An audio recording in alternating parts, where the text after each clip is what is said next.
Recipe হচ্ছে তরমুজের শরবত। এটা খুবই একটা সামারের জন্য খুবই ভালো একটা হেলদি জুস বলতে পারো আর ড্রিঙ্কও বলতে পারো।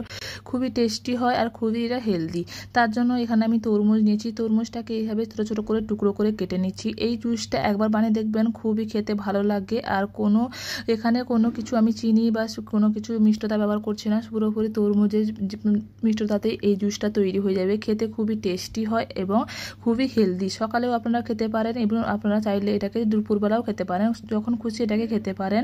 তার জন্য একটা মিক্সিং বলে ছোট ছোট করে টুকরো করে কেটে নেওয়া তরমুজ দিয়ে দিচ্ছি। তাতে দিয়ে দিচ্ছি পুদিনা পাতা কিছু, 4 থেকে 5টা মতন পুদিনা পাতা, আর দিয়ে দিচ্ছি বিট লবণ এখানে ব্যবহার করেছি। এরপর ভালো করে এটাকে পেস্ট করে নিয়ে ছাঁকনির সাহায্যে এরকম ছেঁকে নিয়ে আমি জুস তৈরি করে নেব। আপনার কাছে যদি জুসার থাকে তাহলে কোনো প্রবলেমই হবে না, সুন্দরভাবে আপনারা জুস তৈরি করে নিতে পারেন। আমি এখানে জুসটা তৈরি করে নিয়েছি। এরপর একটা গ্লাসে আমি এখানটায় সার্ভ করে নেব।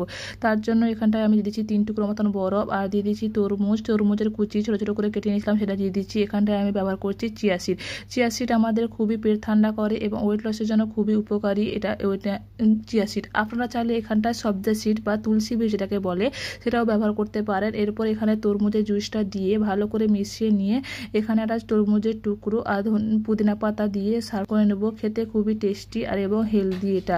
আর গরমের জন্য এটা তো খুবই একটা ভালো ড্রিঙ্ক বলতে পারেন। আপনারা একবার বানিয়ে দেখবেন, খুবই ভালো লাগবে।